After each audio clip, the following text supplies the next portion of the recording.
ছবির মতোই সুন্দর মধুমতি গ্রাম। প্রতি বছরই এই গ্রামে মৌসুমী মেলা বসে। নন্দিনী ও তার ভাই রুদ্র প্রতি বছরই সেই মেলায় গিয়ে নিজেদের শখের জিনিস কেনে। এবছরেও তারা মেলার উদ্দেশ্যেই যাচ্ছে। দুই ভাই বোনের মনে অনেক আনন্দ। এবার তারা মেলায় অনেক কিছু কিনবে। হ্যাঁ রে রুদ্র, এবার কি করবি, কি কিনবি বলে ভেবেছিস? তা তো জানি না দিদি, আগে মেলায় যাই। মনে হচ্ছে এবার মেলায় নতুন কিছু আসবে। প্রতি বছরই তো মেলায় কিছু না কিছু আসে, এ আর নতুন কে? কিন্তু সেই নতুনের মধ্যে থেকেই কি কিনবি সেটাই জিজ্ঞেস করছি। বা রে, তুমি যেখানে আছো আমিও তো সেখানেই আছি। কি করে বলবো নতুন কিছু এসেছে কিনা? আগে তো যাই, তারপর বুঝতে পারবো। তা অবশ্য ঠিক বলেছিস, অনেক বছর হয়ে গেছে আমরা ডালপুরি খাই না। তবে আমার না ডালপুরি খেতে খুব ইচ্ছে করছে রে। তোর মনে আছে সেই 2 বছর আগে মেলায় শঙ্কর কাকা ডালপুরির দোকান দিয়েছিল? এমনিতেও তো শঙ্কর কাকার ডালপুরির দোকান আমাদের এলাকায় বিখ্যাত ছিল। শুধুমাত্র মেলা উপলক্ষে তিনি মাঠের দোকান দিতেন। এরপর কাকা মারা যাওয়ার পর আর তো কেউ ডালপুরির দোকান দেয়নি। হ্যাঁ দিদি, কাকার ডালপুরির কথা বেশ মনে পড়ে গেল। একদম মুখে লেগে থাকার মতো একটা খাবার। বিধাতা ওনাকে স্বর্গবাসী করুক। এবার তাড়াতাড়ি পা চালাতো। এইভাবে ধীরে ধীরে হেঁটে গেলে মেলায় ভিড় বেড়ে যাবে। পরে আমরা ভালো ভালো জিনিস আর পাবো না। হ্যাঁ, যাচ্ছি তো।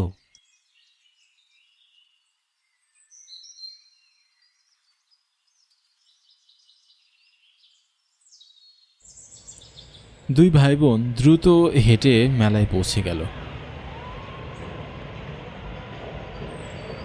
অন্যান্য দিনের মতো আজও মেলায় বেশ ভিড় হয়েছে। বলেছিলাম না আর একটু দ্রুত হাঁটতে? দেখেছো মেলায় কেমন ভিড় হয়ে গেছে। আরে আমার উপর চড়ছিস কেন? তুই নিজেই তো ঠেঙিয়ে ঠেঙিয়ে এসেছিস। এখন চল তো, আর কথা বাড়াস না, সামনে গিয়ে দেখি।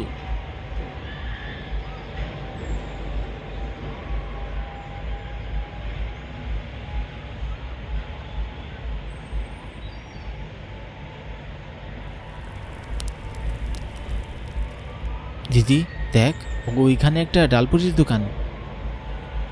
ওমা, তাই তো, চল তো চল। কে আবার নতুন করে ডালপুরির দোকান দিল দেখি। ভালোই তো হয়েছে বল, একটা ডালপুরির দোকান পেলাম। হ্যাঁ, সাথে ডালপুরি কেমন বানায় সেটাও দেখে আসি। রুদ্র ও নন্দিনী নতুন ডালপুরির দোকানের কাছে গেল। সেখানে ডালপুরি সাজিয়ে বসে আছে মাঝবয়সী এক ছেলে, নাম প্রশান্ত। রুদ্র তাকে দেখে বলল,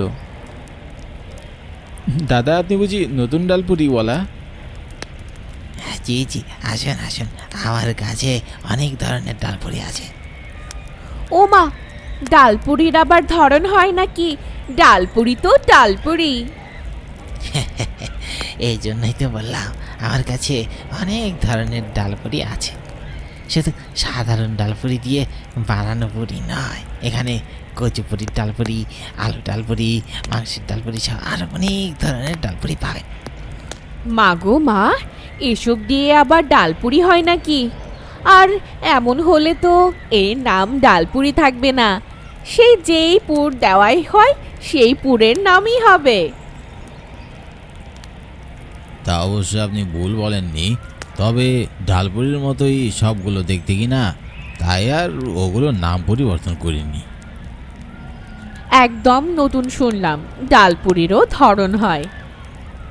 আচ্ছা বাবা, এত কথার কি কাজ, আগে একটা খেয়েই দেখি। দিদি তুই খাবি তো? রাস্তা থেকেই তো ডালপুরের কথা বলতে বলতে আসছিলি। হ্যাঁ, সে তো খাবো, কিন্তু আমার তো এত ডালপুরির ধরন শুনে হজম হচ্ছে না রে। আমি বরং একটা সাধারণ ডালপুরি খাই। তুই সারা জীবন একদম নিরামিষই থাকবি নাকি? আমাকে একটা মাংসের ডালপুরি দিন তো দাদা, খেয়ে দেখি। আপনি চাইলে একটা মাংসের পুরি খেতে পারেন দিদি। না দাদা, আমাকে একটা সাধারণ ডালপুরি দিন।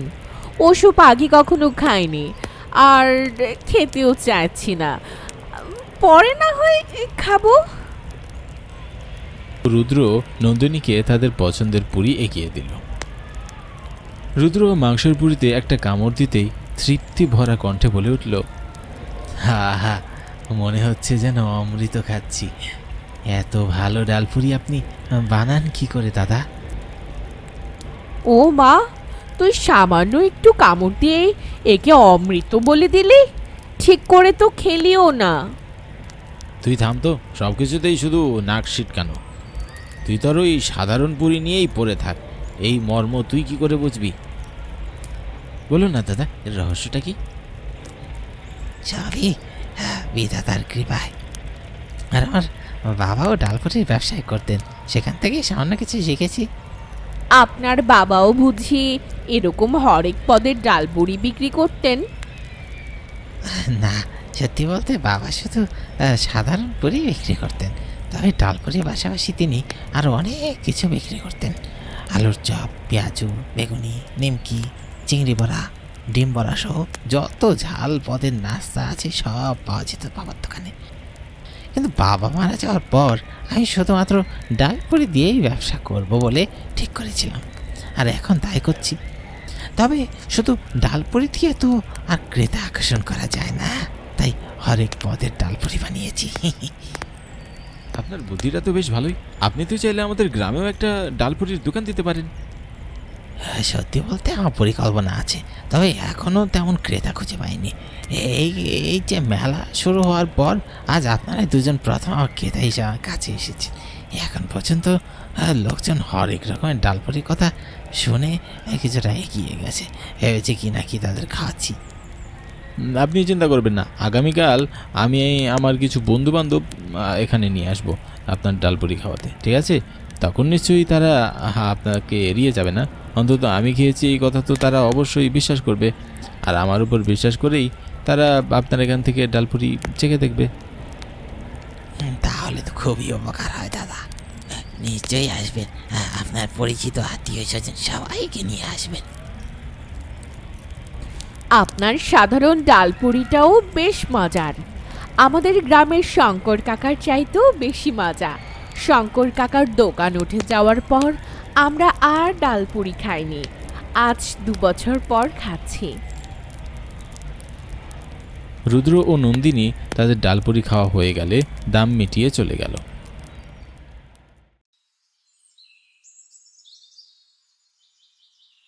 পরদিন বিকেলে রুদ্র তার বন্ধু জয়ন্তকে নিয়ে প্রশান্তের ডালপুরির দোকানে গেল।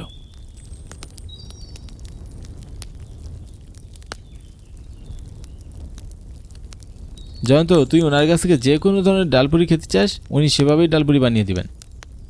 কি বলিস সে সত্যি? ডালপুরি আবার ধরন হয় নাকি?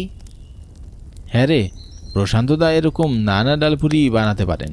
আমি ওনার কাছ থেকে মাংসের ডালপুরি খেয়েছিলাম, এত মজা হয়েছিল তোকে বলে বোঝাতে পারবো না। তুই নিজে খেলেই রেটিং দিতে পারবি। তাহলে আমাকেও একটা মাংসের ডালপুরি দিতে বল, আমিও খেয়ে দেখি ওটা কেমন। প্রশান্তদা, আপনি তো শুনলেনই, ওকে একটা মাংসের ডালপুরি দিন, আমাকেও একটা দিন। হ্যাঁ ঠিক আছে, একটু অপেক্ষা করেন। দাদা, আমরা আপনার চাইতে বয়সে অনেক ছোট, আমাদেরকে তুমি করেই বলুন, তাহলে অনেক আপন আপন লাগবে। তাছাড়া কালকে আপনার হাতে ডালপুরি খাওয়ার পর থেকে আমি তো আপনার অন্ধভক্ত হয়ে গেছি। হ্যাঁ ঠিক আছে, হ্যাঁ তোমরা একটু অপেক্ষা করো, আমি বানিয়ে দিচ্ছি। কিছুক্ষণের মধ্যেই প্রশান্ত 2টি মাংসের ডালপুরি বানিয়ে রুদ্র ও জয়ন্তকে খেতে দিল।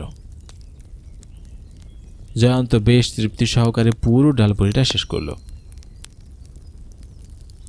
হ্যাঁ হ্যাঁ, যা বানিয়েছেন না, এই স্বাদ তো সারা জীবন মুখে লেগে থাকবে। তাহলে কি দাদা এই গ্রামে দোকান দিতে পারছেন?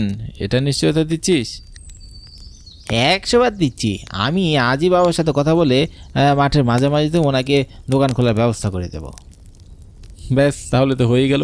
প্রশান্ত দা, জয়ন্তর বাবা এই গ্রামের মোড়ল, উনি একবার হ্যাঁ বললেই আমরা সবাই মিলে আপনার জন্য দোকান তোলার ব্যবস্থা করে দেব।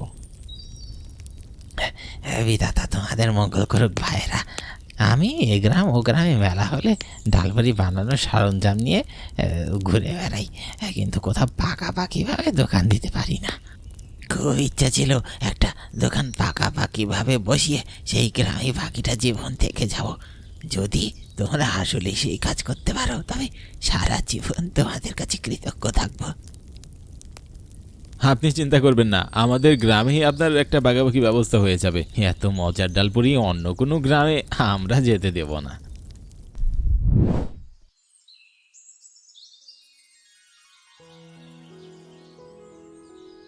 প্রশান্ত দা, তোমার দোকানটা একদম মাঠের মাঝ বরাবর উঠাবে, বুঝলে? তোমার কোনো আপত্তি নেই তো, তাই না? মাঠের মাঝামাঝি না তুলে এক পাশে তুলে দিলে কেমন হয় ভাই? মাঠের মাঝামাঝি তোলার কথা এজন্যই বলছি যেন আমরা সবাই খেলতে খেলতে ক্লান্ত হলে সবাই মিলে এখানে জড়ো হতে পারি। জিনিসটা দেখতেও বেশ সুন্দর লাগবে। আর তাছাড়া যখন মেলা হবে তখন তোমার দোকানকে কেন্দ্র করেই আশেপাশে অনেকগুলো জিনিসের দোকান উঠবে। এতে তোমার দোকানে ক্রেতাদের সংখ্যাও বাড়বে। সবাই জিনিসপত্র কিনে ক্লান্ত হয়ে তোমার দোকানে এসেই খেতে বসবে। আরে বাহ, হ্যাপি একটা বুদ্ধি দিয়েছিস তো। তুই প্রথম যখন মাঠের মাঝখানে দোকান উঠাবি বলেছিলি তখনই আমার মাথায় এই চিন্তা ঘুরপাক খাচ্ছিল যে কিভাবে তুই মাঝামাঝিতে দোকান তোলার কথা বলছিস। তাহলে এই কথাই রইল, দুদিন পর গ্রামের কিছু ভালো মজুর দিয়ে তোমার দোকানটা গড়িয়ে তুলবো। একদম ইট পাথর দিয়ে পাকা দোকান করে ফেলবো, যেন এটা স্থায়ীভাবে দাঁড়িয়ে থাকে। আমি যে তোমাদের কাছে কত বড় ঋণী হয়ে রইলাম ভাইরা, আমি তোমাদের বলে বোঝাতে পারবো না। এখানে ঋণের কিছু নেই। আর যদি মনে করেন এটা আপনার ঋণ, তাহলে আমাদেরকে প্রতিদিন বেশ ভালো করে বেশি বেশি ডালপুরি দিয়ে আপনার মজাদার ডালপুরি খাওয়াবেন, ব্যাস এতেই আপনার ঋণ শোধ হয়ে যাবে। দুদিনের মধ্যে জয়ন্ত তার বাবাকে রাজি করিয়ে প্রশান্তের জন্য তাদের খেলার মাঠের মাঝামাঝিতে একটা দোকানের ব্যবস্থা করে দিল। এরপর সপ্তাহখানেকের মধ্যে প্রশান্তর ডালপুরির দোকান দাঁড়িয়ে গেল। প্রশান্ত তার ডালপুরির ব্যবসায় রাতারাতি লাভবান হতে শুরু করলো। গ্রামের ছেলে বুড়ো সবাই আবারও সেই ডালপুরির নেশায় ডুবে গেল। এমনকি আশেপাশের আরও অনেক গ্রাম থেকে লোকজন আসতে শুরু করলো তার ডালপুরির প্রশংসায়। প্রশান্তকে এখন অনেক গ্রামের লোকজন চিনে গেল তার অভিনব ডালপুরির জন্য।